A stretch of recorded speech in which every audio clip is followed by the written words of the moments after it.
Amen. Je salue l'église ce soir au nom de Jésus-Christ. Amen. Tunamshukuru Mungu wetu kwa vile tena natupatia wakati ya kuonana magharibi ya leo. Rendons grâce à notre Dieu de fait qu'il nous a accordé encore l'état de nous revoir ce soir. Bila kukawia tutaweza kushimama yulu njoo kusoma neno la Mungu. Sans tarder, nous allons lever pour lire la parole de Dieu.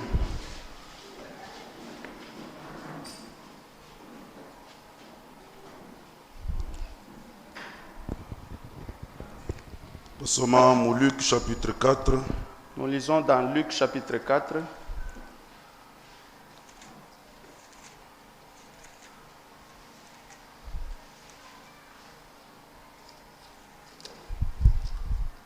Luc chapitre 4, kuanzia verset 14 kusha verset 20.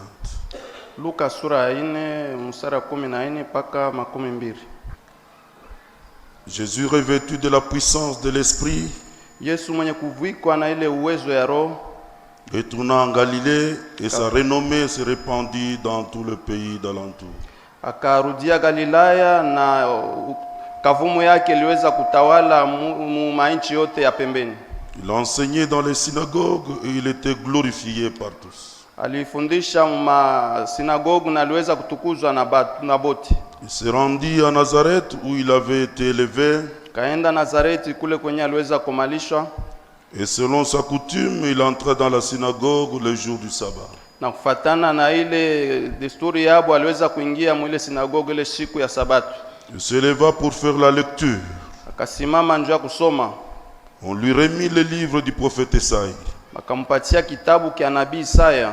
L'ayant déroulé, Wakati aliweza kikunjula, il trouva l'endroit où il était écrit: alipata fasi yenye iliandikwa, L'Esprit du Seigneur est sur moi, Roho ya Bwana iko yulu yangu, parce qu'il m'a oint pour annoncer une bonne nouvelle aux pauvres. kwa sababu aliweza kunipaka njoo kutangaza habari njema kwa maskini. Il m'a envoyé pour guérir ceux qui ont le cœur brisé, Alinituma kusudi niweze kuponyesha bale wenye kuwa na mioyo ya kuvunjika, pour proclamer aux captifs la délivrance, njoo kutangaza kubafungwa ufungulivu, et aux aveugles le recouvrement de la vie, na kubabipofu kuone kufungula kwa macho, pour renvoyer libres les opprimés, njoo kurudisha huru benye kuvinywa, pour publier une année de grâce du Seigneur. njoo kutangaza mwaka ya neema ya Bwana.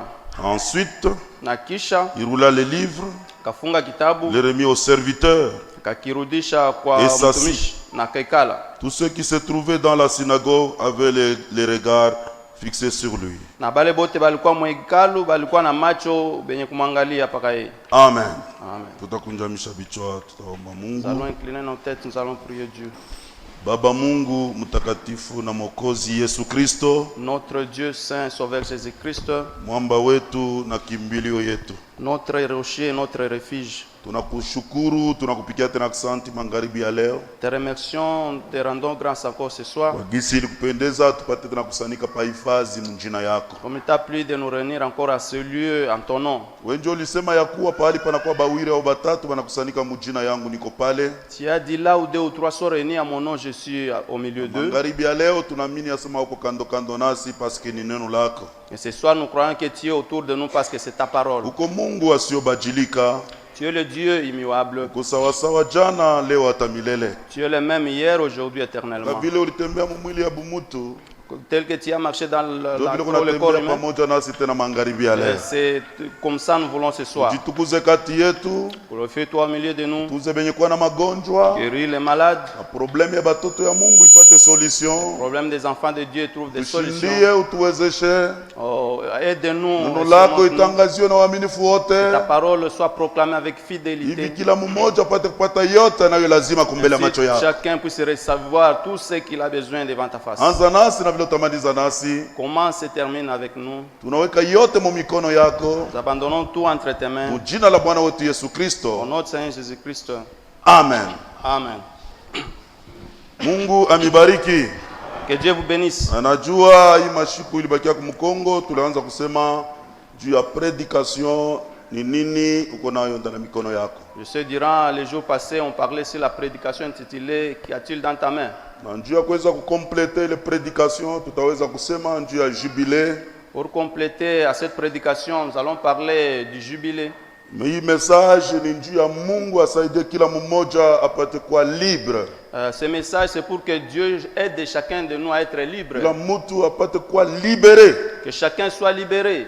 Na wakati utafuata hii ujumbe, Mungu atakubariki sana frère. Lorsque tu vas suivre ce message, Dieu va te bénir, frère. Mimi napenda kumiambia kitu kimoja. J'aimerais vous dire une chose. Wakati neno la Mungu iko na ubiriwa frères et sœurs, hapana kuwa distrait. Lorsque la parole de Dieu est prêchée, ndugu na dada, msikuwe bakulengama. Prophétie munene sana. La plus grande prophétie Ile inapita maprofesi yote. qui dépasse toutes les autres Ni sauti prophéties, tuko na prêcher. c'est la parole que nous prêchons. Parce que mnajua ndani ya neno la Mungu iko na ubiriwa. Mungu anasemaka vitu vya mingi sana benye kuangalia maisha yako. Parce que vous savez, lorsqu'on prêche la parole, Dieu parle beaucoup de choses concernant ta vie. Alors ma distraction ya mingi batu banekalaka nayo, jo pale sauti ya Mungu inakuyaka inabapita. Lorsque les gens sont distraits, c'est alors que la parole de Dieu vient et les dépasse. Angalia kama Mungu ana préparé quelque chose juu yako. Regarde, si Dieu prépare quelque chose pour toi, Profite muile wakati Mungu ana préparé.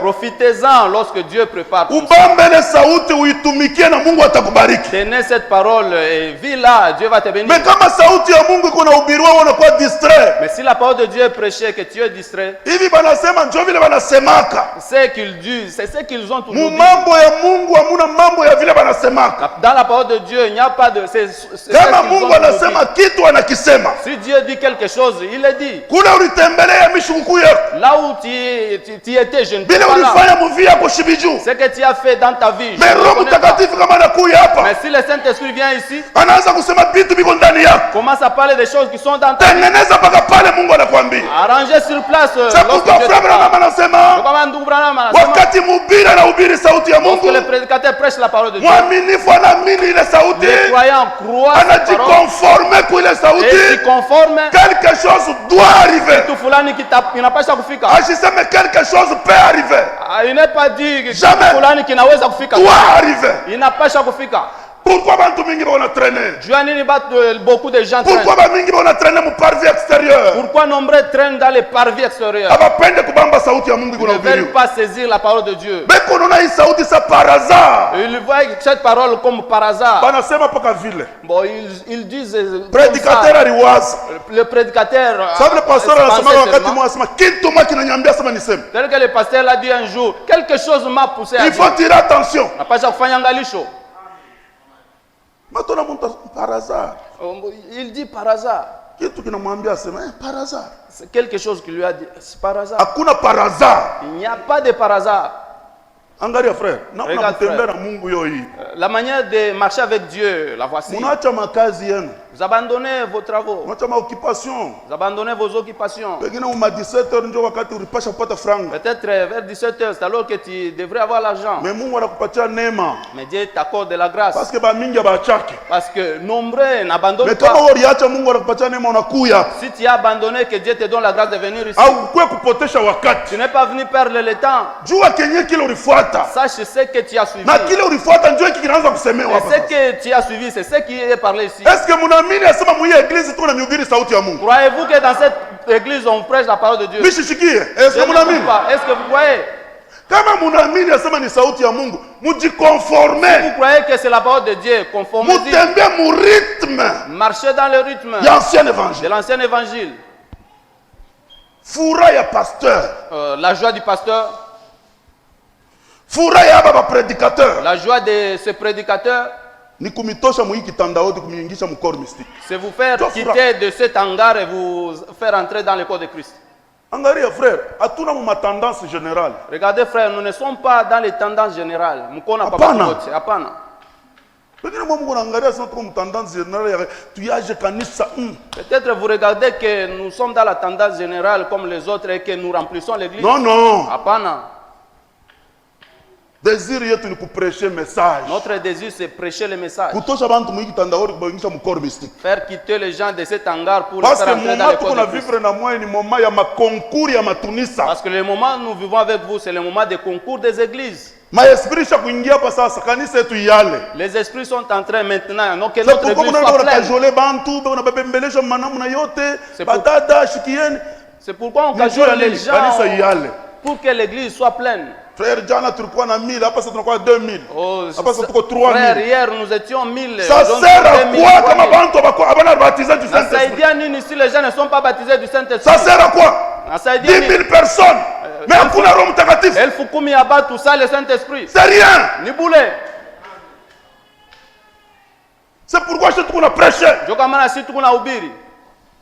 Hatuangalie mambo ya bwingi ya batu. Nous ne regardons pas la multitude de gens. Mungu angalie bwingi ya batu. Dieu ne regarde pas la multitude de gens. Mungu anaangalia qualité. Dieu regarde à la qualité. Tunapenda una prêcher neno la Mungu. Nous voulons vous prêcher la parole de Dieu. Una poser question. Vous posez la question. Banani banafanya expérience. Qui ont expérimenté. Kama tabawiri banaweka mikono milele yulu. Même si 2 personnes levaient Ça la donne la joie. inaleta furaha. Amen. Amen. Wakati niko nahubiri neno la Mungu, niko naona wengine wanakuwa kunipatia experience. Lorsque je prêche la parole de Dieu, les autres m'ont même des Ile expériences. sauti rubiriwa ni njuu yangu mie, angalia mambo fulani.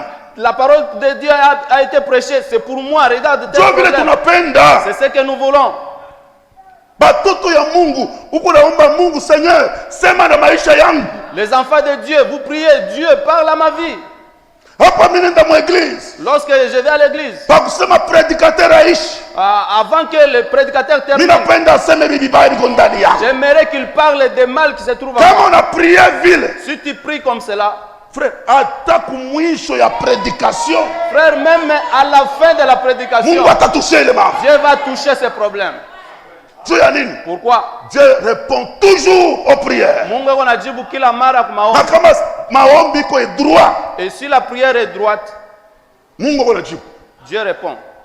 Atakwambia paka mambo yako ile. Il va te dire Haina ton par problème. hasard. Haina kwa bule.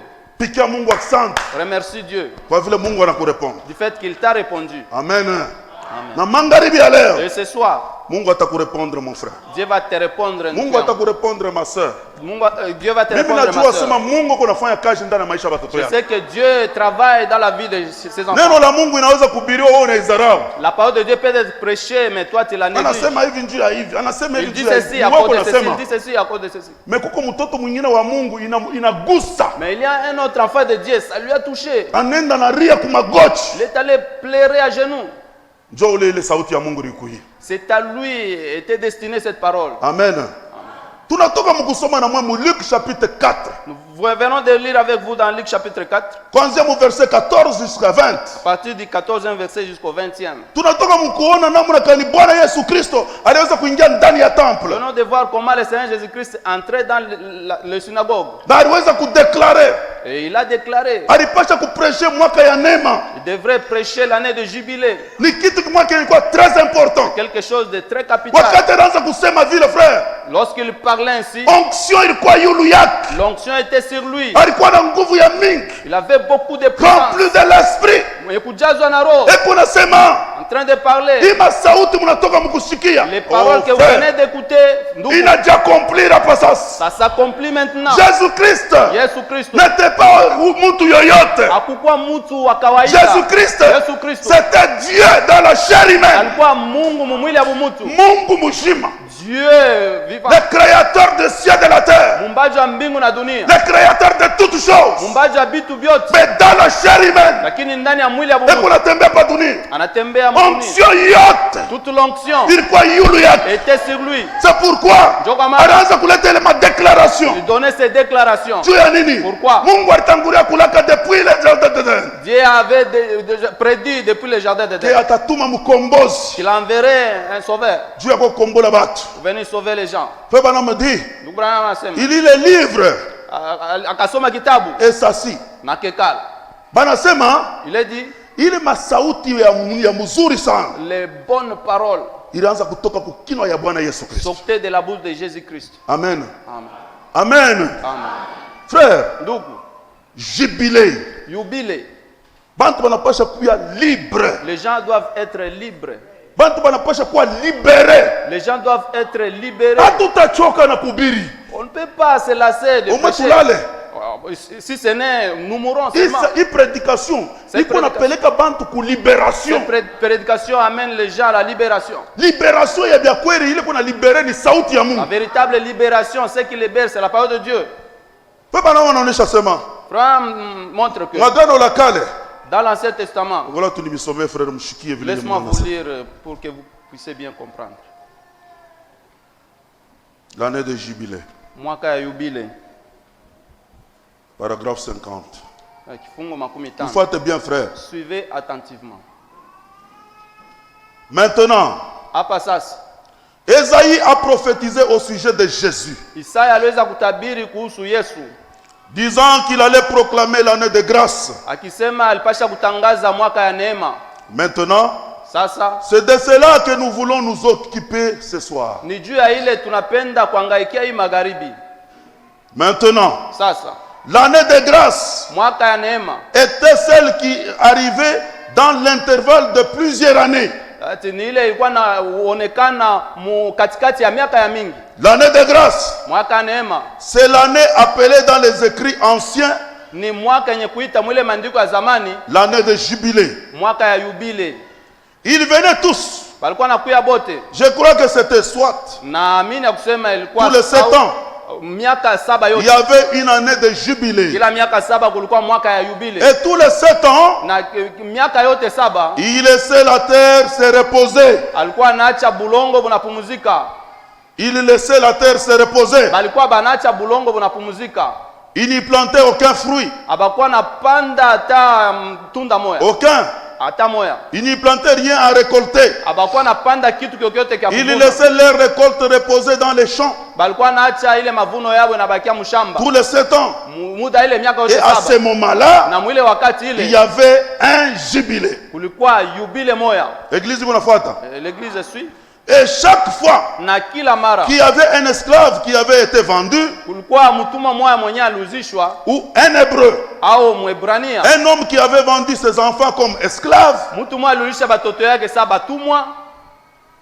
Maintenant, cela peut avoir l'air d'une chose horrible. Hapa sasa ile inaweza kuonekana sasa vile kitu kimoja kia hatari sana, Mais il y a quelques nuits, lakini kuna kwa mabusiku fulani je me suis mis à observer la même chose arriver. nilianza kutazama vile vitu vimwambiwa bi unafika. Quand les hommes amenaient leurs filles, Wakati batu walikuwa wanaleta babinti yabo, des jeunes filles, babinti les exposer dans un marché d'esclaves, banabakanika mu soko mwa hivi ya batumwa, et les déshabiller, les vendaient, na balikuwa banavika manguo banabauzisha, banabatosha manguo banabauzisha là comme esclaves. pale sa vile batumwa. Un des hommes qui était là, Mmoja batu mwenye alikuwa pale, pas dans notre groupe, hapana mukikundi, mais qui s'était joint à nous là-bas, lakini alijunga tu kwetu pale. avait acheté une charmante jeune fille Aliweza kuzako binti mwa murembo pour une somme de $35 mu fedha ya 35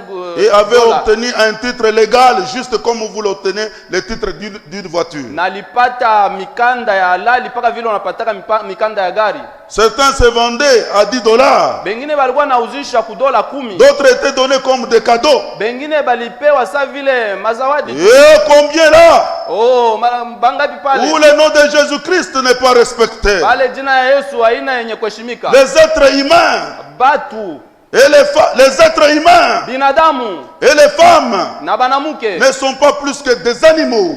bana zaidi kuliko banyama. Et combien nous devons louer Dieu pour le pays Na dans lequel nous vivons, Maranga tunapaswa usifu Mungu juu ya nchi mwenyewe pour tunaishi. la moralité autre. Juu ya ile namna kuikalia C'est une bingine. honte Ni haya de voir comment nous nous comportons envers ces choses. kwa kuona vile tuku natenda mbele ya hii vitu. Comme liberté reçue de Dieu. Sasa vile uhuru wenye kupokelewa kwa Mungu. Maintenant, Sasa on pouvait vendre un esclave. angeweza kujisha mtumwa. Alors cette fille ici, Sasa huyu binti huyu maintenant elle peut sortir et devenir une épouse. sasa anaweza kutoka na anakuwa bibi, Ou elle peut devenir une servante. anaweza kuwa kijakazi, Il la vend, anamuzisha, il examine ses dents. banangalia meno yake Elle, combien elle est forte. na mara ngapi iko na Si elle nguvu, peut travailler ou pas. kama anaweza kutumika wala Si elle est vierge ou pas. kama iko bikira wala Et pa, ainsi de suite. hivi na vile, Et vous pouvez les acheter. na mnaweza kubauza, En obtenir autant que vous voulez. unaweza kubapata vile wewe mwenyewe unapenda, Autant que vous pouvez en prendre soin. vile ungeweza kubangaikia, autant que vous pouvez en payer. kipimo ya fedha ile ingekuwa nayo ya Et kubanunua. maintenant, Sasa on faisait la même chose à l'époque de la loi. balikuwa nafanya kitu moya moya kuile wakati ya Lorsqu'on sheria, prenait un esclave wakati wanabeba mtumwa et moya qu'on les vendait, na banamuzisha, alors tous les 7 ans, na kila miaka 7 une année de jubilé arrivait. mwaka moya ya lubile ilikuwa nafika. Maintenant, c'était un grand temps. Sasa ilikuwa wakati mwa mkubwa, Et cela a une grande signification pour les gens d'aujourd'hui. na ile kuna maana sana juu ya batu bali. Un grand temps. Wakati mwa mkubwa Un nene, temps de jubilé. wakati ya yubile.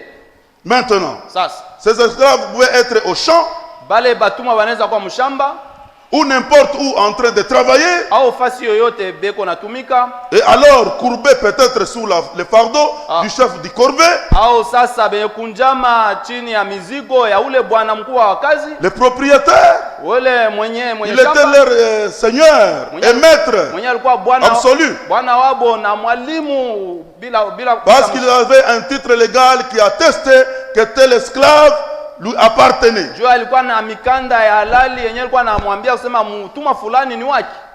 Il pouvait le traiter comme un cheval Angeweza kumtendea sa vile farasi ou comme n'importe quoi, au sa kitu kyokyote selon son bon vouloir. kufatana kutaka kwake. C'était son esclave. Ilikuwa ni mtumwa wake. Mais après tous les 7 ans, Lakini kisha miaka yote c'était 7 la loi de Dieu ilikuwa ni sheria ya Mungu. qu'il y ait une année de jubilé. Kulikuwa mwaka moja ya yubile. Et lorsque cette année de jubilé arrivait, Na wakati ile mwaka ya yubile ilikuwa nafika, alors les sacrificateurs parcouraient le pays, sasa bakuani balikuwa banatembea inchi yote, sonnant de la trompette. beko napika baragumu. Et chaque esclave Na kila mtumwa qui avait été acheté pour un prix mwenye aliweza kununuliwa kwa bei fulani et qui était devenu serviteur, na akakuya mtumwa, jouissait du privilège d'être libéré alikuwa na ile bahati ya kufunguliwa et de retourner chez lui, na kurudia kwake, de rentrer auprès de ses bien-aimés. na kurudia karibu na bapendwa bake. Il était racheté par grâce.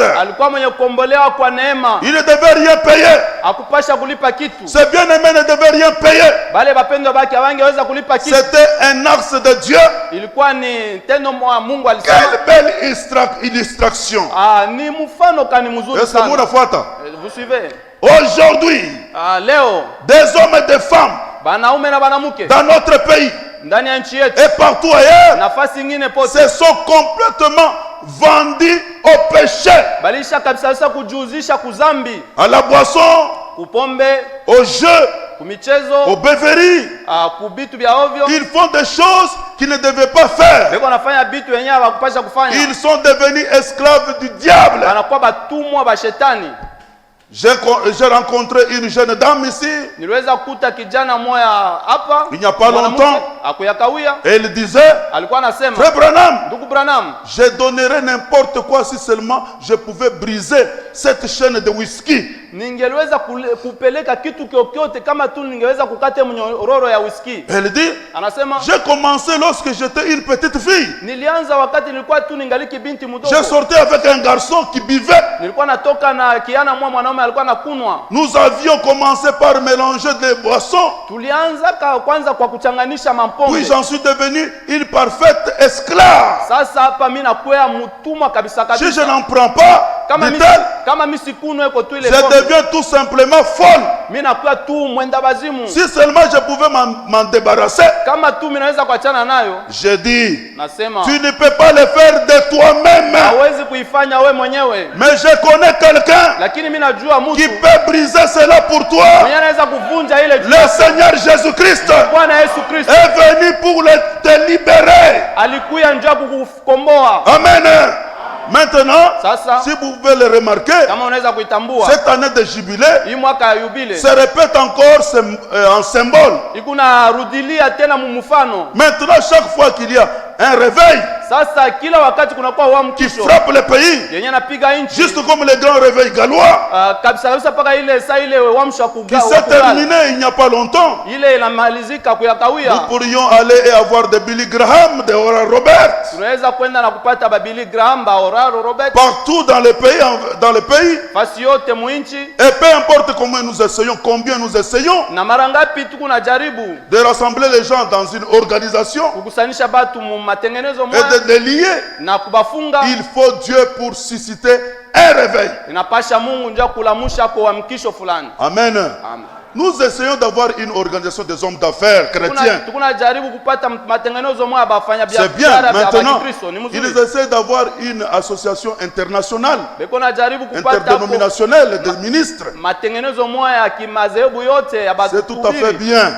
Ni mzuri Mes tu. frères, Lakini ndugu, tant que c'est simplement l'homme, wakati yote tu ni mutu, cela n'aboutira à rien. ile haitafika kukitu. Mais il faut l'Esprit de Dieu Lakini anapasha roho ya Mungu pour aller parmi les gens. juu ya kwenda katikati ya batu. Mukila kitu inapasha Mungu aingie mkiwanza. Dans chaque chose, il faut que Dieu entre en scène. Mu maisha yako Dans ta vie, inapasha Mungu akusaidie. il faut que Dieu t'aide. Wewe peke yako hutaweza. Toi-même, tu ne sauras jamais. Amen.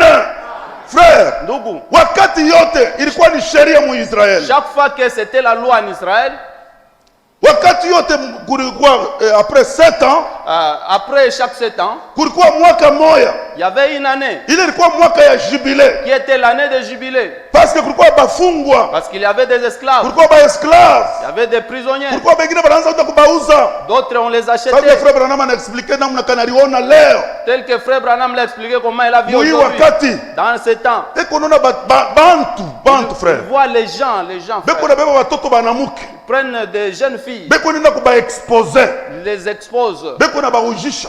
les vendent, Bana batosha mangua yote. les déshabillent. Muntu anakuwa kuuza mtoto mwanamuke. Quelqu'un qui vient acheter une jeune fille, Tulisoma na moya hapa beko na bauza bengine na $10. on allait avec vous, on les achetait, les autres Muntu à 10 anafika na dollars. mu examiner. Et il la regarde, Anangara meno yake, regarde ses dents, anangara formation, regarde sa formation, anangara biote. il regarde tout. Mimi nabeba huyu Moi, je prends celle-ci, $10. 10 dollars. Banampatia na nani na facture. On lui donne les titres, Anenda naye. propriété, il s'en va avec. Anakuwa esclave. Elle devient esclave. Anakuwa pengine bibi yake. Elle devient peut-être Anakuwa pengine sa wa femme, kutumika makazi. peut-être une servante. Jo vile vinaanza kufanyika mu Ancien Testament. Ce qui s'est passé dans l'Ancien Testament. Ba esclave bote banaanza kutumika. Tous les esclaves travaillaient Kuba patron ya. chez leur patron. Kulikuwa mwaka moja kufuatana na sheria, ilikuwa ni mwaka ya liberté. Il y avait une année selon la loi, c'était l'année de Kama liberté. uko natumika kazi uko esclave. Si tu travailles, tu travaillais, tu es un esclave. Kutafika wakati moja kama inenea, Il y aura un temps, si cela s'accomplit, sacrificateur atajumbuluka mumukini. le sacrificateur va sillonner tous les pays Anaanza kupika trompette. en train de trompeter. Mwaka ya jubilé inenea. L'année de jubilé est accomplie. Bado anaanza kutrompete. Lorsqu'il sonne de la trompette, Muntu yoyote frère et sœur, chacun, ule alikuwa frère, mwenye ndugu na kufungwa dada, celui qui était lié, eko libre. il est huru. Hiki kitu kiko très important. Cette chose est très importante. Kama mutu Si quelqu'un anakatala refuse kuya libre, d'être libéré, anashika trompette ya liberté, il écoute la trompette de liberté, ye anakatala, mais lui refuse. anasema mie hii trompette ya liberté mimi stenda. Il dit, moi, cette trompette de liberté, je Mimi nabakia n'irai pa kwa pas. patron wangu, mimi naona patron iko wa bien. Je reste chez mon patron, vraiment, il est vraiment très bon. Mimi stenda kwetu. Je n'irai pas chez nous. Banaanza kufanya nini? Qu'est-ce qu'on faisait? Sasa vile unapenda kubakia, Comme tu veux rester, banenda nawe kwekalo. on va avec toi au temple. Banabeba poinçon, On prend un poinçon, Bana un kutobola morceau de fer. lishikio. On te troue l'oreille, banakuweka mark on te fait une marque ya kuonesha sema montrant que wewe hata wakati ingine ya jibile nenea toi-même au jubilé prochain, hautendaka, tu n'iras jamais. unakuwa esclave pour du bon. Tu es esclave Frère, à c'est un perpétuité. type pour aujourd'hui. Ndugu ni mfano juu ya leo. Kama William Branham anasema c'est un type pour aujourd'hui, mubambe kile Si kitu. William Branham dit que ni mfano juu ya leo, tenez à cette. Kama banakupatia mark, Si on te fait une marque, wewe unakuya esclave pour du bon. tu deviens esclave à perpétuité. Hata wakati ya jibile inenea tena, Même au prochain jubilé, kama unashikia trompette, si tu écoutais la trompette, hautakwenda. tu ne sortiras pas. Mais bali batechika Mais ceux-là qui vont juu accepter ya kutoka pour sortir, banapasha frère, Akuta kwa explication. Il n'y aura pas d'explication. Wakati ya jibile kama inenea. Lorsque le moment de jubilé Banapika trompette. on sonne de la Ya trompette kutoka. de la sortie. Hakuna explication na Il patron. n'y a pas d'explication à donner au patron. Banatonesha pasema. On nous Bengine banaanza kuutiliza sa ba cheval. on utilisait les autres comme état de Manake cheval. patron eko yulu yako. C'est-à-dire le patron est Alisha au-dessus kukupanda de sa toi. cheval. Il te monte comme un Eko cheval. nenda na weye. Il part avec toi. Une fois trompette ya jibile na dia. Une fois que la trompette est Hakuna jubilée sonne, explication na patron. il n'y a pas quelque chose Nikwambia à expliquer au patron patron. shuka. Il faut dire au patron, descends. Hakuna explication. Pas d'explication. Hakuna discussion. Pas de discussion. Patron eko yulu. Le patron est au-dessus. Anasema une esclave wangu. Il dit, c'est mon Mais esclave. trompette inalia. La trompette sonne. Shuka. Descendez. Frère, patron ata discuter. Le patron Kama ulikuwa n'allait kwa pas mashamba. discuter. Si tu étais dans les champs, Huko na rima. en train de labourer, So ya trompette inalia. Ya jibile. le son de la trompette, Ni kubeba tu de jembe jubilé, kutupa kule. c'est jeter seulement là-haut. Kazi yote unaanza kufanya. N'importe quel travail Hata que tu ulikuwa faisais, mumpishi. même si tu étais à la Ni cuisine, kubeba mansani kuweka kule. c'est abandonner les Départ. assiettes et départ. Hakuna kulaka. Il n'y a même pas à dire au revoir. Hakuna Il négociation. n'y a pas même de Ulisha négociation. kushikia trompette. Tu as déjà écouté Ni la kwenda. trompette. C'est partir. Liberté. La liberté. Toka mubutumwa. Quitter l'esclavage. Alléluia. Toka mubutumwa ya zambi. Quitter l'esclavage du péché. Trompette ya jibile itatakulia. La trompette de jubilé va sonner. Oh Jésus Christ. Oh Jésus-Christ, Anapenda kulibera watoto ya Mungu. vais libérer les enfants de Dieu. Dada ndugu. Frères et sœurs, Muhimu mani kuna pressure. dans les moments où je prêche, Contrôlez vie yako. Tu es lié. hukumu ya kufungwa. Trompette ya jibile. La trompette de jubilé Inalia pasasi. vient de sonner. Hakuna discussion. Il n'y a pas de discussion à faire. Hakuna négociation. Il n'y a pas de négociation. Mimi napenda watoto ya Mungu kila mtu atayarisha maisha yake. J'aimerais que les enfants de Dieu, chacun puisse arranger sa vie. Frère Branham anasema D'où Branham, ile soba atakupika. la marque qu'on va poser sur toi, Unakuwa esclave pour du bon. tu deviens un esclave à perpétuité. Ni type C'est un type ya marque de la bête. ya mfano ya chapa ya munyama. Eh. Munaona sema c'est très important. Vous voyez que ni ya lazima sana. C'est risquant. Ah, vraiment, ni ya Neno lazima la sana. Mungu iko nahubiriwa. La parole de Dieu est prêchée. Inatushe maisha yako. Ça touche ta vie. Inatushe maisha yako. Cela touche sa vie. Unakatala. Tu refuses. Unakatala kutengeneza. Tu refuses d'arranger. Frère, Ndugu, utapata marque de la bête. tu vas recevoir la marque de la bête. Marque de la bête bengine wanaipata leo. La marque de la bête, les autres les reçoivent Soit. aujourd'hui. Ah, oh. Unapata soit de Dieu, Tu as les sceaux de Dieu. soit Ou unapata marque de la tu bête. reçois la marque de la bête. C'est pourquoi Njokaman, niko nguvu sana frère. il est difficile, frère. Neno la Mungu kunahubiriwa kunakatala. La parole de Dieu est prêchée, mais tu refuses. Mungu anakuambia mambo ile kunafanya mbaya. Dieu te dit des problèmes, il fait mal. Wewe kuna discuter. Toi, tu discutes. Oh là là là. C'est dangereux. C'est pourquoi nous avons bengine abana na namna kwa avancer. Ni hatari, c'est pourquoi vous voyez les autres Beko n'avancent déjà pas. marqué, c'est fini. Ils sont déjà marqués, kunaisha. Mudunia hatarudia. Il ne peut pas rentrer dans le monde. Achaka bya mambo ya Mungu wendaki atende. Abandonner la parole de Dieu par terre. Il n'ira pas. Tumikia kabashi sauti ya Mungu wa avancer hata itumiki. Vivez la parole de Dieu et avance. Il ne Eko peut pas vivre esclave ça. pour du bon. Il y en a quoi moutoumwa, Dieu à l'autre. Anakuwa mkanisa anakuwa mwiba. Il vient dans l'église, il devient comme une épine. Ashonake kitu kizuri mu église. Lui n'a jamais vu une bonne chose dans Yote l'église. unafanyika hapa kwake ni mpaka vibaya. Tout ce qui se fait ici, c'est seulement mauvais. Angalia ile condition ulishakuya hapa sasa frère iko mbaya. Et regardez la condition qui est déjà là. Mambo ya Mauvais. aone tena kizuri. Toi, tu ne vois rien de bon. Ujangalie bien. Examine-toi bien. Pengine ushakupata chapa ya nyama. Peut-être tu as déjà eu la marque de la Aone bête. tena vitu bizuri mu église. Tu ne vois plus de bonnes choses dans l'église. Yote tuko na prêcher yako kwako ni mavi. Tout ce que nous prêchons ici, c'est de matière fécale pour toi. Hakuna kutengeneza vie. Pas de question Leo d'arranger la vie, watu non. mingi dans l'église beko lié par le diable. Aujourd'hui, dans l'église, beaucoup de gens sont liés par Satan le sha diable. kutenir bantu ba mingi captif. Le diable tient beaucoup de gens Hii captifs. neno iko na kuya frère. La parole qui vient, Ni frère, njia kukulibere. c'est pour te libérer. Utoke mu butumwa.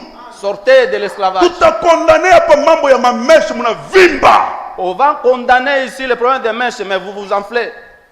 Mishu yasema ni message ya wapi mnaamini? Moi, je ne sais pas c'est quel genre de message que vous Kama croyez. ni message ya William Branham, Si c'est le message de William Branham, mondanité ina nafwash. la mondanité n'a pas de place. Haina nafwash. N'a pas de place.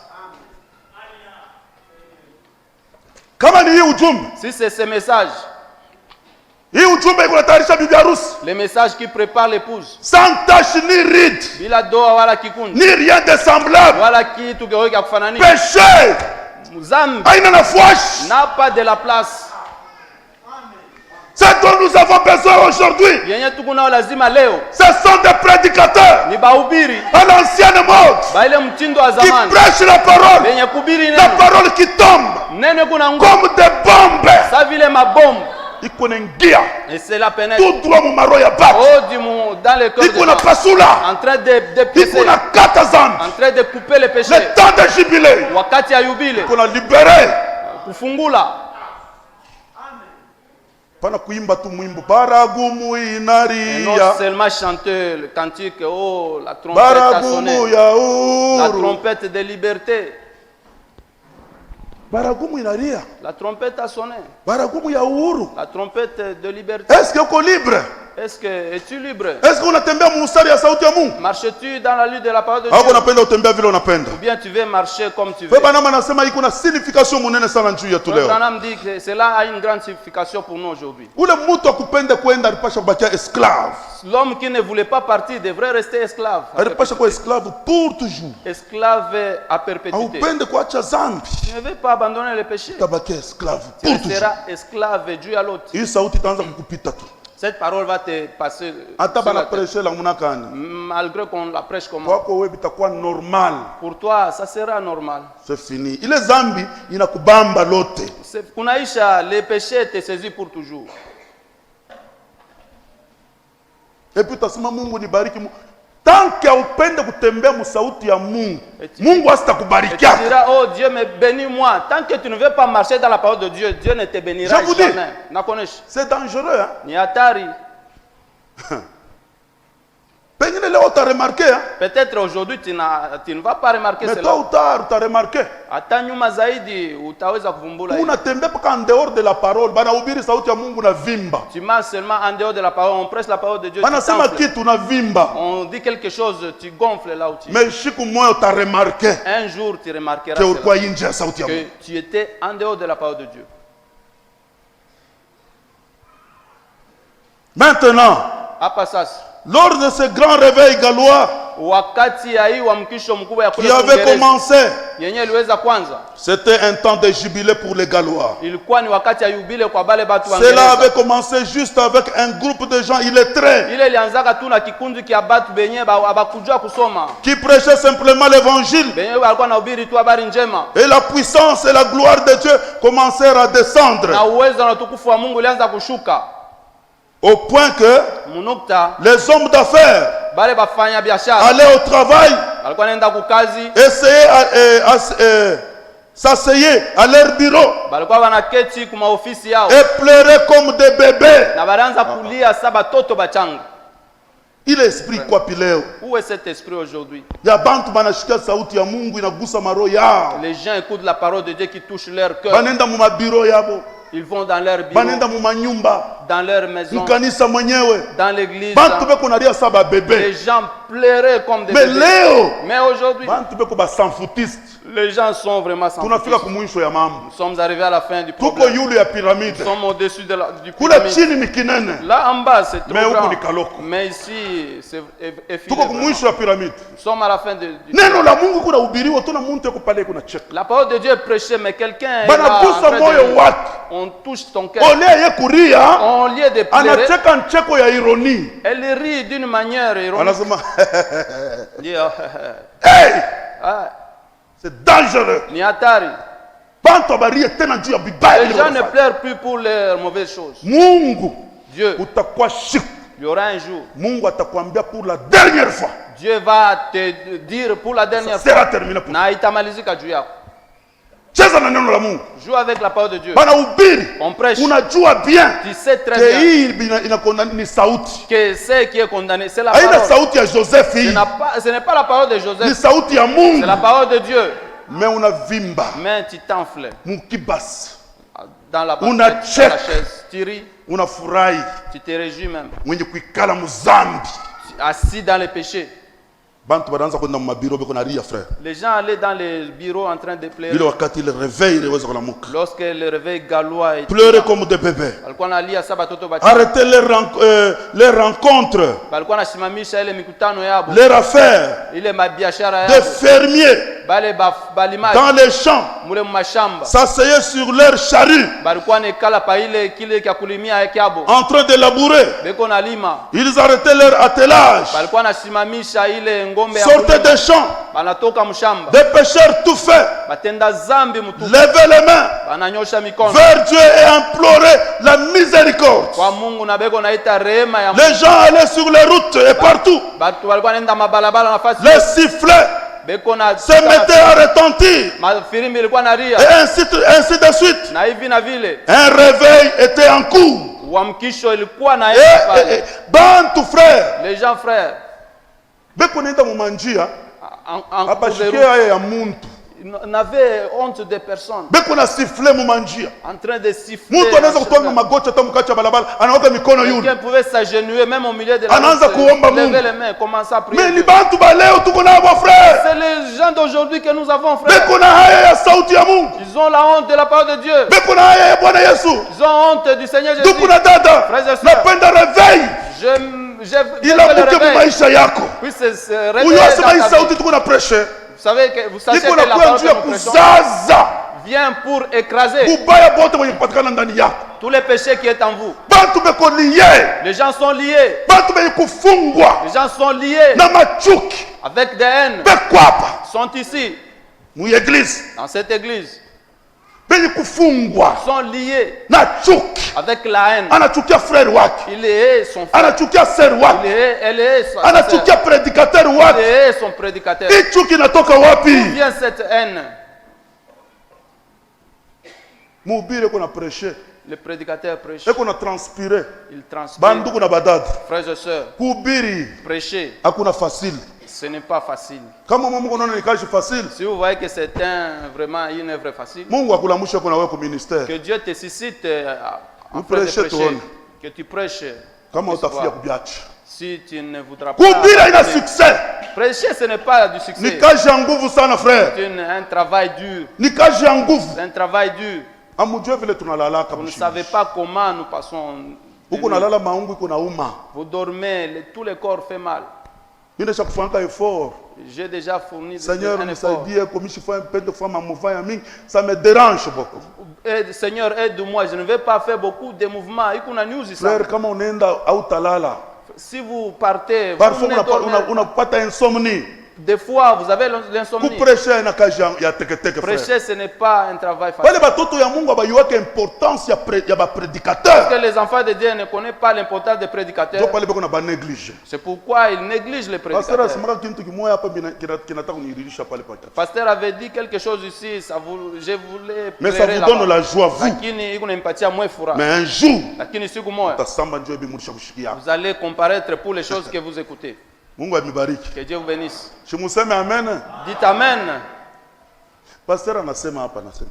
Le pasteur dit, Kama murisha kutuacha sheye, si vous nous avez déjà abandonnés, mwangalia hata ba veuve. bon, regardez même les veuves. Occupez-vous même des veuves. Unasema amen. Vous avez ponctué amen. Mwache ba prédicateur. Abandonnez les Bale prédicateurs beko na mipreshe sauti ya Mungu. qui prêchent la parole de Juu ya Dieu kumifikisha mu nouvelle naissance. pour vous faire parvenir à la nouvelle Kumifikisha mu naissance, baptême du Saint-Esprit. faire parvenir au Juu ya baptême du kupata vie Saint-Esprit éternelle. pour recevoir la vie Unabaka éternelle. kumpembeni. Vous les Mungu mettez de ashuke, côté. Que Dieu descende, amishikie boka, qu'il ait de anibariki. vous et qu'il vous bénisse. Bongo. Faux. Bongo. C'est faux. Mungu atetemeke. Que Dieu tremble. Hein. Nasema malgré ndi mibariki hein. Bon, malgré que je vous Ndio bénisse. terminisha kumipatia ina problème. Tout ce que je vous ai donné, il n'y Hata a bila pas de msupporter problème. aba prédicateur. Comme vous ne supportez Bali pas beko ces nihubiri prédicateurs sauti ya Mungu. qui vous prêchent la parole de Dieu, Acha tu mibariki tu. Mimi namshikia boka. laisse que je vous bénisse seulement. J'ai perdu. Ndio kama mibariki mtanitosha bumungu bwangu. Si je ne vous bénis pas, vous allez Vous jouez m'ôter avec la Dieu. divinité. Munacheza na Mungu. Or que kile kintu kilipasha kudirisha watu. Pourtant, la chose devrait faire pleurer les gens. Les gens devraient pleurer. Que les gens s'inclinent et pleurent. Enlever des mouchoirs. Qu'est-ce qu'on va faire? Je sais qu'ils vous regardent. Bon, à ta fin, Le jugement tombe sur les gens. Prêcher, ce n'est pas de la La parole de Dieu est sortie.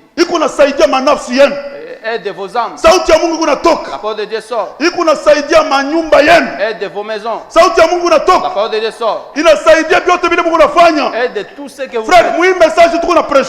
Là, le message bénédiction insondable. Il y a des bénédictions vraiment insondables.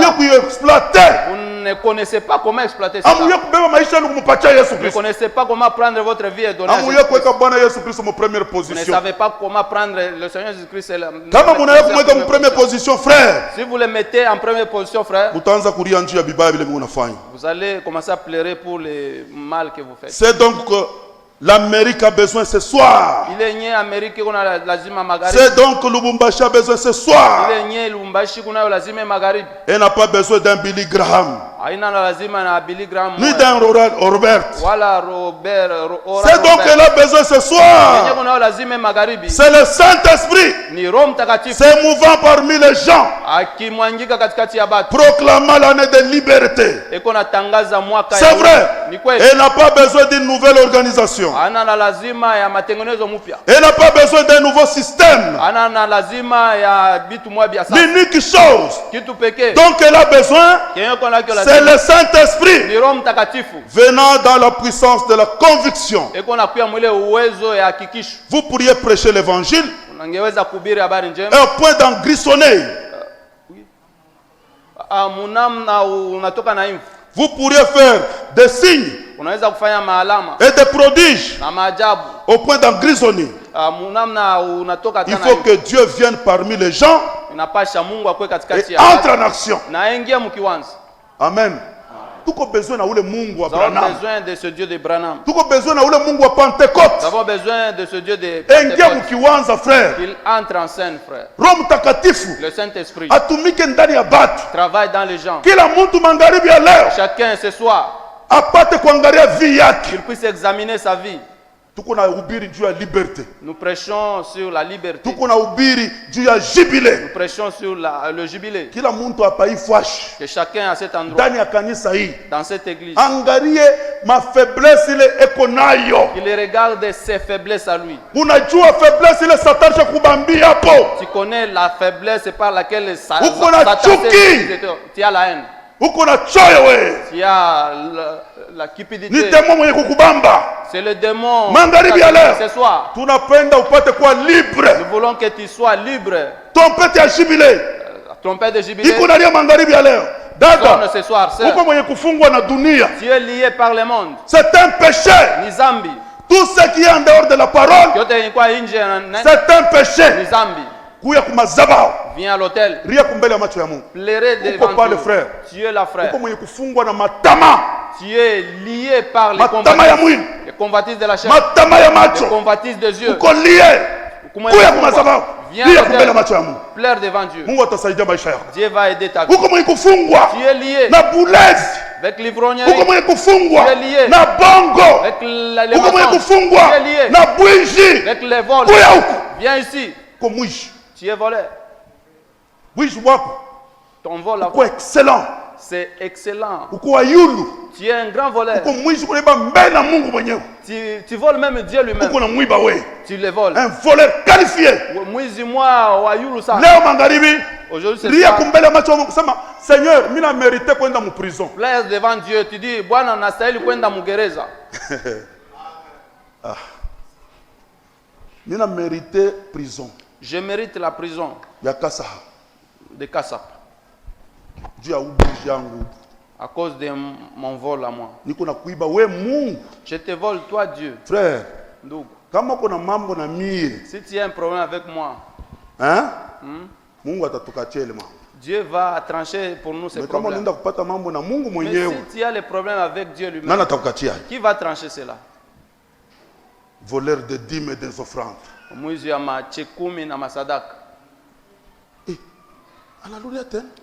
Il revient encore. Il revient. Si la plaie n'est pas encore cicatrisée, il faut la nettoyer jusqu'à ce que ça se cicatrise. Si je te laisse oublier, je ne suis pas vraiment un véritable médecin. Je dois nettoyer cette plaie directement. Tu es un voleur des dîmes et des offrandes. Lorsque tu es là, répands-toi. Si quelqu'un se répand, c'est pour te dire que désormais je ne reviendrai plus. Désormais je vais être libre. Je vais travailler avec mon Dieu, avec ce qu'il me donne.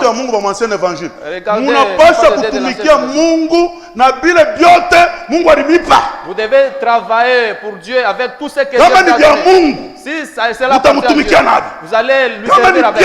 Si ça vous appartient. Bon, je pense beaucoup d'autres fois. Je vais plus loin.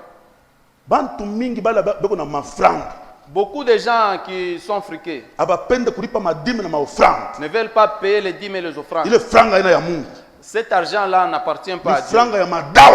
C'est l'argent peut-être des fétiches. Oui. Dieu. Je vous dis. Même dans les messages, il y a des mauvaises personnes qui se sont introduites. Dans les messages, il s'est introduit des féticheurs. Si vous ne connaissez pas, ils y sont. Si quelqu'un va faire les fétiches pour trouver l'argent, il ne paiera jamais le dîme. Ne donnera jamais l'offrande. Les dîmes et les offrandes. Je ne dis pas seulement les dîmes et les offrandes. L'offrande, vous ne donnez pas. Vous êtes des voleurs. Est-ce que réellement vous en avez? Est-ce que c'est vrai, vous n'en avez pas? C'est vrai. Chaque jour. Tu n'en as pas à donner chaque jour. Vous êtes des voleurs. Plaire devant Dieu. Nombreux sont liés. Ici, tu es lié. Le Saint-Esprit est ici. Il veut entrer en vous. Ne peut pas entrer autrement. Va entrer par l'obéissance. Lorsque vous plairez devant Dieu. Seigneur, je suis un menteur. Je suis un ivrogne. Les choses dont j'ai je suis un fumeur. Je suis quelqu'un qui ment mon mari. Combien de femmes ont menti à leur mari? Aujourd'hui, les mauvais esprits se sont introduits dans les maisons des frères. Beaucoup de frères veulent amener leurs enfants dans les péchés.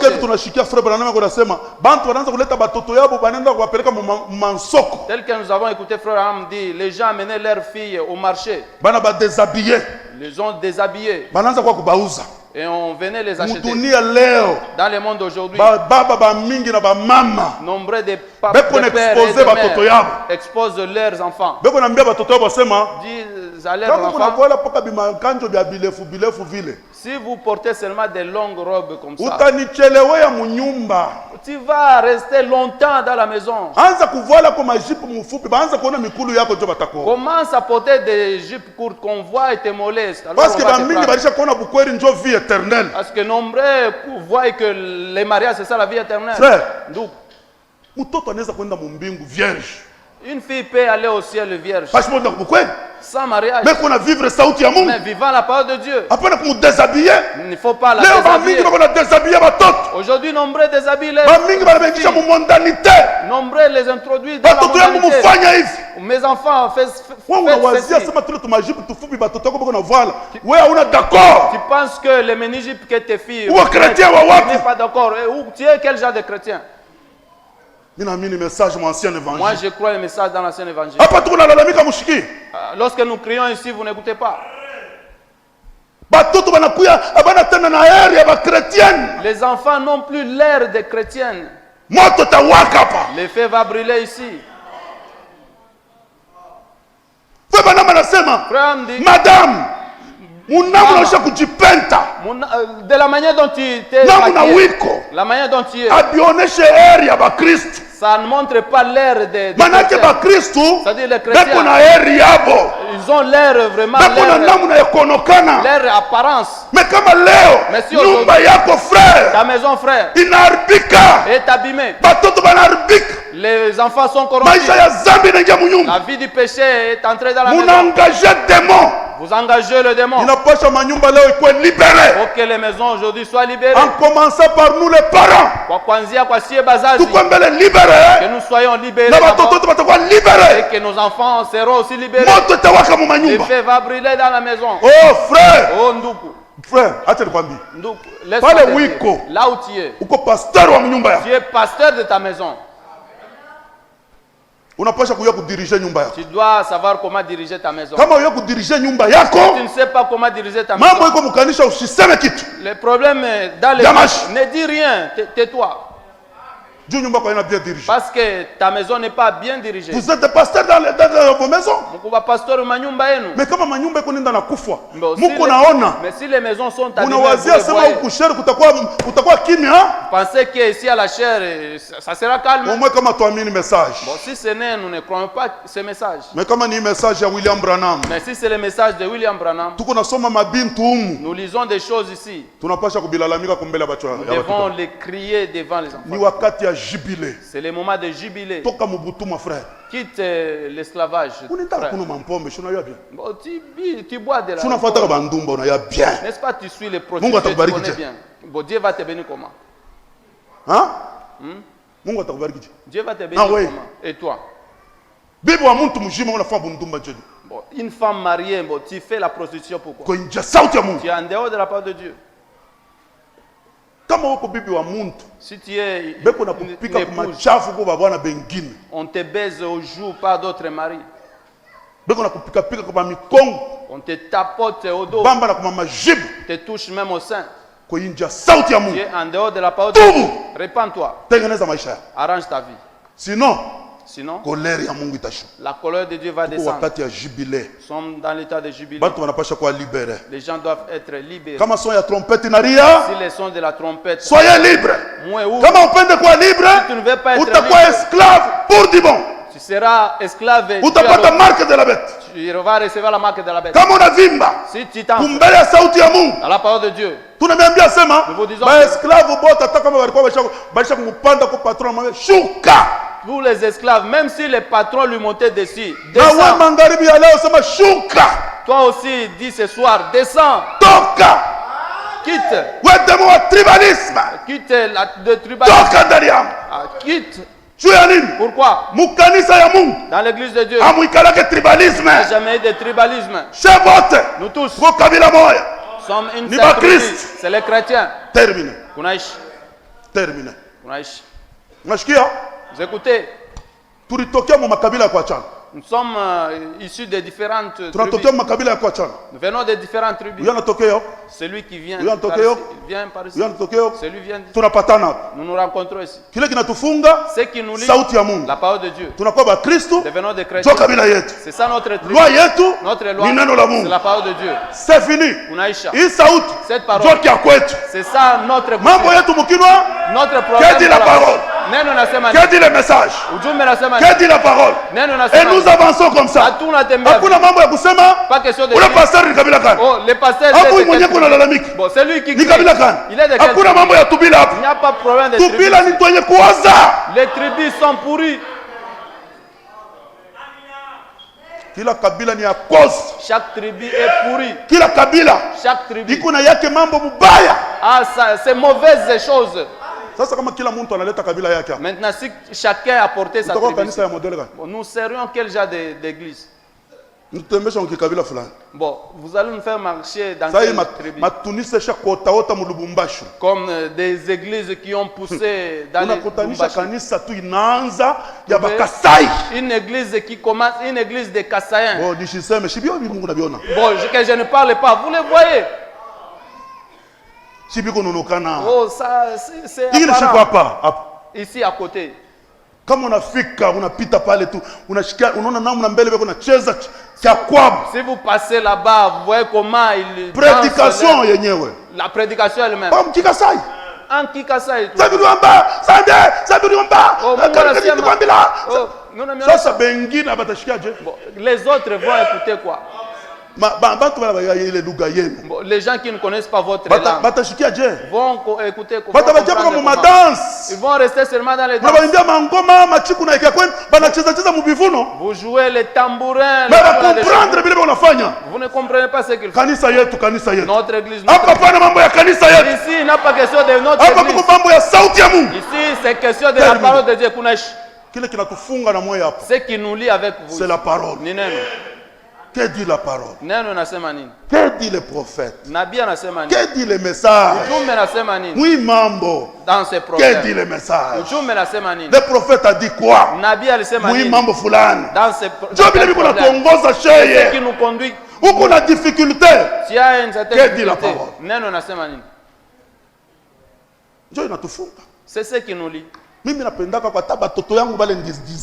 Moi, j'aime même les enfants que j'ai engendrés. Ils sont ici dans l'église. Tu as un problème. Papa. Dis papa. Que dit les Écritures? Mandi qu'on a fait manine. Kama munanyona shuka ta moya moya batoto niko na kokota mama yenu muma blouse. Si vous me voyez, vous mes enfants un jour en train de tirer avec votre mère, ne soyez pas indifférents. Prendre courage. Prenez courage. Ne regardez pas ma méchanceté. Prendre courage. Prenez courage. Non papa. Que dit la parole? Hapana baba, neno nasema nini? Si cela pénètre en moi. Même si j'étais dans on a répété pour la deuxième fois. Papa. Baba. Papa Joseph. Baba Joseph. Que dit la parole? Neno nasema nini? Vous allez voir comment cette colère va commencer à s'adoucir. Ce qui nous conduit, c'est la parole de Dieu. Et cette parole, c'est ce qui nous donne la liberté. Nous devons être libres. Un enfant de Dieu ne peut pas être lié par le péché. Je vais continuer à parler de ça. Il y a de nombreuses choses dont les gens sont libérés. Les gens doivent être libérés. Il faut que ces problèmes partent du haut de la chair. Que les gens puissent être libérés. Si tu ne veux pas être libéré, unatiwa chapa. Si tu ne veux pas que ta maison soit libérée, unatiwa chapa. C'est fini. Aujourd'hui, les parents, réveillons-nous. Allez vérifier dans vos maisons. Dites comme Josué. Moi et ma maison, nous servirons l'Éternel. Toi et ta maison. Ta maison c'est quoi? Bibambash. L'émir. C'est ça? Frère, je vais répondre. Frère, répondez-moi. Toi et ta maison c'est qui? Hein? Asema ta femme et mes enfants. Sema bibi yako na batoto. Bibi yako na batoto yangu. C'est ça ta maison? Ndio nyumba yako. Moi et ma maison nous servirons l'Éternel. Mie na nyumba yangu tutamtumikia milele. Moi et ma maison nous servirons l'Éternel. Usitae tu kukinwa mie na nyumba yangu tutatumikia milele. Servirons l'Éternel, c'est vivre la parole. Tutatumikia milele ni kuishi neno. Regardez. Kuangalia batoto mkuyo. Enfant, venez ici. Vérification. Kuchunguzi. Voilà Dieu. Bon, vous habillez comment? Vous vous parlez comment? Est-ce que vous rythme ancien évangile? Vous êtes dans le rythme de l'ancien évangile? Ça c'est l'ancien évangile. Il n'y a pas de njema zamani. Tabernacle. Maskani. Kama mtoto moya ana mu ancien évangile. Si un enfant n'est pas dans l'ancien évangile, mwambie sema wewe mtoto. Dis-lui enfant. Mimi naangalia huko. Je regarde par ici. Sema nyangalia licho ya pili ngambo. Lorsque je vais me tourner de ce côté, ulisha kubadilika. Que tu sois déjà changé. Il y a d'autres gens, il faut les tenir par force et les faire entrer. S'ils commencent à errer, tenez-les par force. Entrons.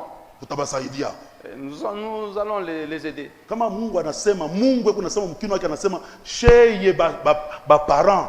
Dieu dit dans sa bouche, nous parents sur nos enfants. Pourquoi? C'est que tu n'as pas enseigner njia ile batafuata. Nous devons les enseigner la voie dont ils doivent emprunter. Kama natoka anenda kwake, s'ils partent chez lui, anaanza kufanya bila anapenda, commence à faire tout ça ne me regarde pas. Il a inyangalie tena.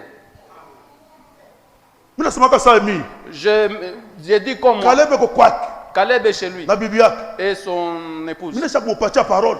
Je lui ai déjà donné la parole. Anaoana ndani ya parole. Il s'est marié dans la parole. Il est allé. Kama nafika munyumba yake, mimi nifikaka munyumba yake, mimi na prier. Je me suis arrivé chez lui, j'ai prié. Je lui ai dit, je te laisse. Lorsque tu étais chez moi, tu étais sous mon onction. Tu étais couvert sur la prière. Mais après ça, maintenant, toi, tu deviens aussi responsable dans ta maison. Engage Dieu dans ta maison. Tu es responsable de ta maison. Ton affaire ne me regarde plus. C'est comme ça. Mais si tu es dans ma maison, tu es sous ma responsabilité. Suis ce que j'ai dit, Ondou. N'ayez pas peur de vos enfants. Nous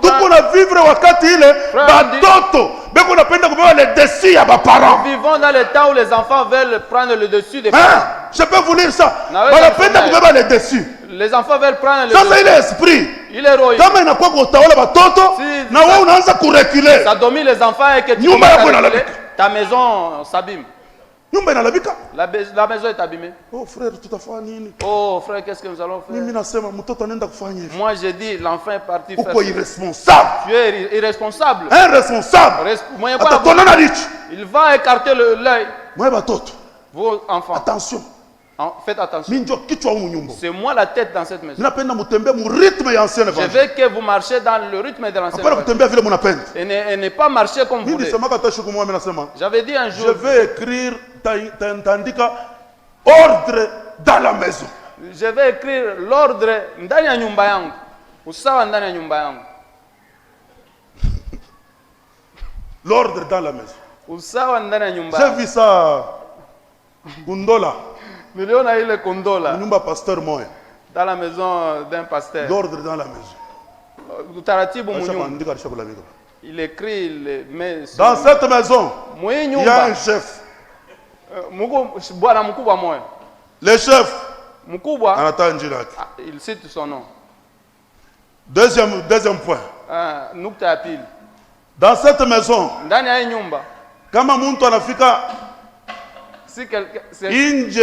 si quelqu'un arrive en dehors, il y a 19h30. En dehors de 19h30, un accès. Il n'a pas d'accès dans la maison. Ma point il parle comme un 20. Il y avait ce n'est 20 fois. Là, l'ordre dans la maison. Si quelqu'un entre dans la maison, il commence à lire l'ordre dans la maison. S'il veut se conformer avec cet ordre, qu'il reste dans la maison. S'il ne veut pas se conformer à l'ordre, bon, qu'on se dise au revoir. Comme on a brisé l'ordre, l'ordre dans la maison. Je te pointe règlement d'ordre intérieur de la maison. Les enfants doivent marcher selon la parole de Dieu. Soyez libérés. Qui tombent dans tout ce que nous voyons qui ne sont pas la parole de Dieu. S'il y a ceux-là que tu ne parles pas avec si tu as d'autres frères que tu ne salues pas à partir d'aujourd'hui, cette maison c'est la maison d'amour. C'est l'amour. La parole de Dieu ni mapendo. Il n'y a aucune une petite cela ne peut pas exister ici.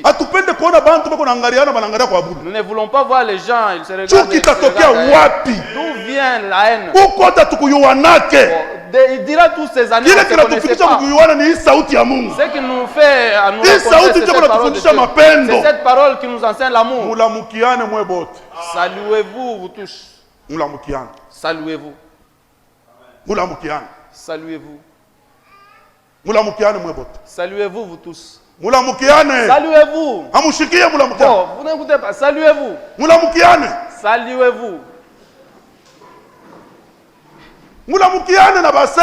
Saluez-vous, des frères et sœurs. Saluez-vous. Pourquoi? Vous aurez des haines. Pourquoi dans cette église? Vous voulez diminuer le feu de Dieu. Saluez même des sœurs et vous avez peur d'elles. Saluez-vous, frères et sœurs. Regardez-vous dans les yeux. Saluez-vous au nom de Jésus-Christ.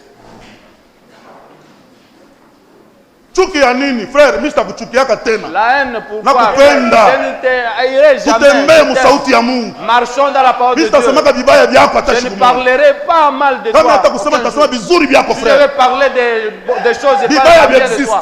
Les mauvaises choses n'existent pas. Soyons liés, unis Ancien évangile. Ne prenez pas les oreilles, vous écoutez d'autres gens. Restez ici, écoutez la parole de Dieu. Nous avons les conseils. Votre pasteur a conseillé. Vous devez être conseillé, suivez les pasteurs. Tu as un problème, tu as une difficulté. Tu as un problème, tu as une difficulté. Tu as un pasteur, pasteur wangu, pa mambo fulani ni je. Mon pasteur sur tel point c'est comment. Il va te conduire d'une bonne manière. Et ne soyez pas vagabond. Sois libéré aujourd'hui. Sois libéré. La trompette de jubilé a sonné. Quittez l'esclavage du péché. Quittez l'esclavage du diable. Si tu veux que Dieu te bénisse, venez ici, nous allons prier pour toi. Peut-être tu es lié avec une certaine chose. Tu es lié avec une chose dans ta vie. Viens comprendre. Dieu va t'aider. Sois seulement sincère. Ouvre ton cœur. Ne faites pas de farce ici. La trompette de jubilé. Si tu ne veux pas être libre, tu seras esclave pour du monde. Nous allons vous lire ce que Branham dit. Trompette ya jubilé na ria. Baragumu ya uhuru na dada ndugu mwenye kufungwa. Frères et sœurs, vous êtes liés. Mashimango ndio kazi. La médisance, c'est ça ton travail. Wewe tu kama unafika bafasha, si tu arrives quelque part, kama useme kwa mambo ya bantu, si tu ne dis pas quelque chose d'autrui, tu es malade. Sois libéré. Sois libéré. Sauti ya Mungu haikurekomande kusema vibaya vya ndugu yako au dada. La parole de Dieu ne te recommande pas de parler à mal de ton frère ou de ta sœur. Mukwe na habitude ya kufungisha bino bale bakusema bintu bibaya. Et l'habitude de fermer la bouche à ceux-là qui mettent. Kufungisha tu kinasema frère funga kino yako. Ferme sa bouche, frère dites-lui. Hata na kushirikia na problème. Même s'il ne te parle pas. Vizuri na mulurisha mnjia ya sauti ya Mungu. Bien que tu le connais. Leo magharibi mnakuja kumbele ya Mungu. Aujourd'hui ce soir tu viens dans la parole de Dieu. Décision ya kumtumikia Mungu kuanzia maisha yenu na manyumba yenu. Prenez la décision de servir Dieu à partir de votre vie et dans vos maisons. Manyumba yote ipate kuwa nettoyée. Que toutes les maisons soient nettoyées. Maisha yote kuwa nettoyée. Que toute vie soit nettoyée. Yote bila sauti ya Mungu mu manyumba. Tout ce qui n'est pas la parole de Dieu dans les maisons. Nettoyez frère. Sa fille Chandou. Fanya haut les mains. Fais haut les mains.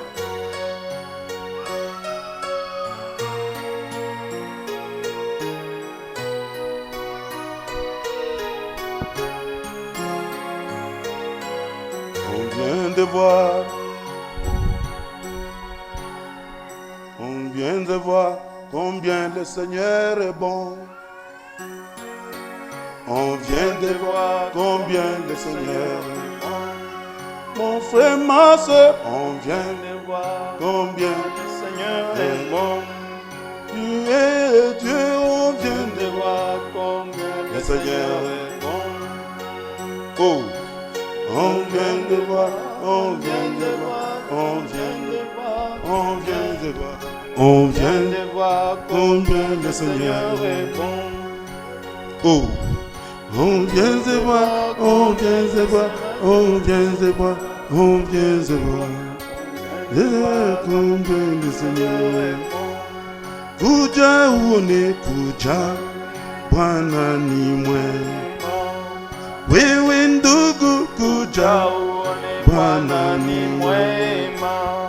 Ndugu mupendwa, kuja, kuja, kuja, kuja, kuja uone, Bwana ni mwema. Oh, kuja uone, kuja, kuja, kuja uone, Bwana ni mwema. Ndugu yangu, kuja uone, Bwana ni mwema. Dada yangu, kuja uone, Bwana ni mwema. Sifa yote ni yake, kuja uone, Bwana ni mwema. Oh, kuja, kuja, kuja, kuja uone, Bwana ni mwema. Oh, kuja, kuja, kuja, kuja, kuja, Jésus. Tukiwa ndani ya Mwokozi Yesu, tukiwa kweli ndani ya Mwokozi Yesu, Shetani hawezi, Shetani hawezi. Fukuza Satan, sababu tunaye. Haleluya. Sababu tunaye, tukimujua ule tunamini, tukimujua ule. Haleluya. Shetani muovu hawezi, Shetani hawezi,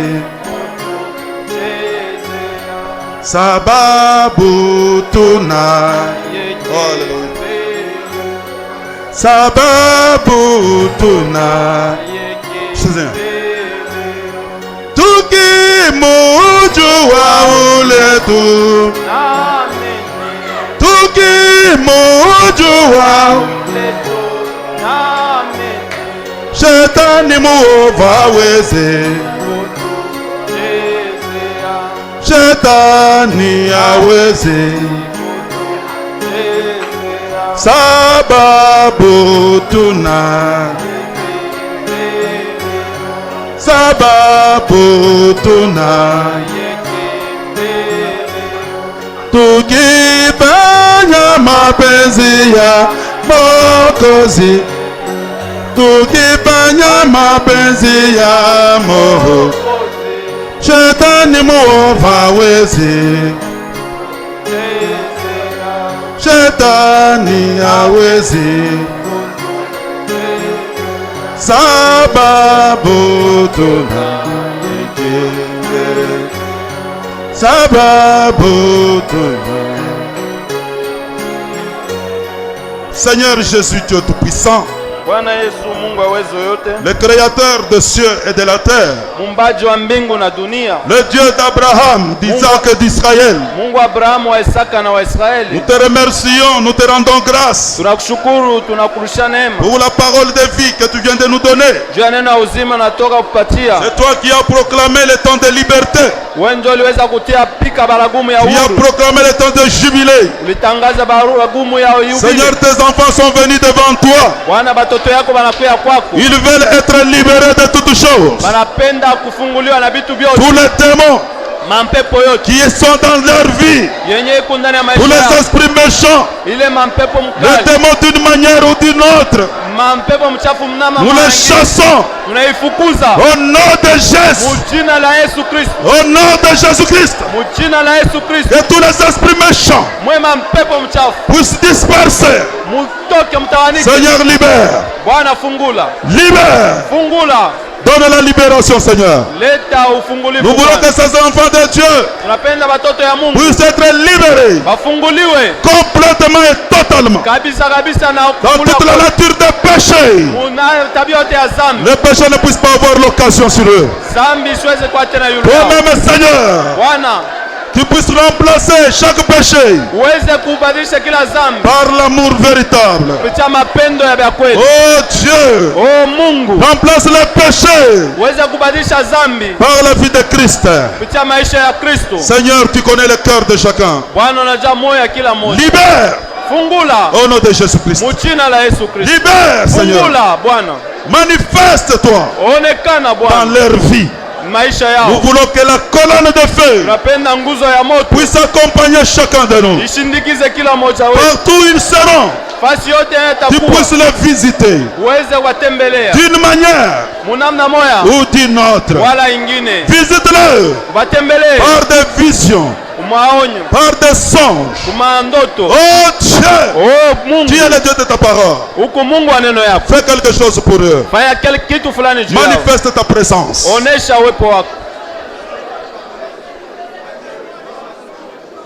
Libère, Seigneur. Enlève tous les péchés. Donne la nouvelle naissance. Donne le baptême du Saint-Esprit. Parce que c'est la promesse. Et nous voulons, Seigneur, que ça puisse être une réalité dans chacun. Une réalité dans chacun, Seigneur. Que l'amour véritable puisse régner au milieu de nous.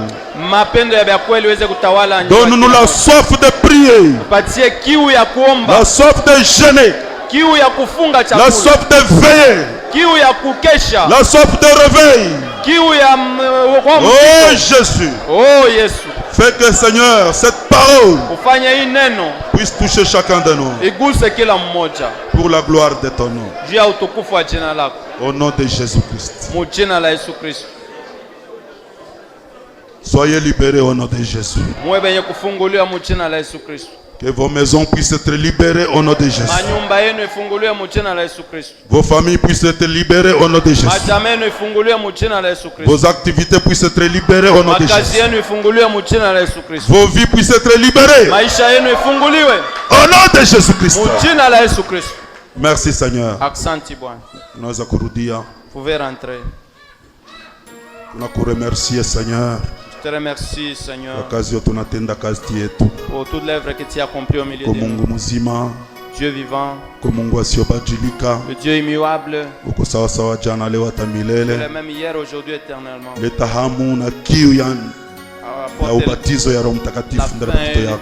La soif du Saint-Esprit.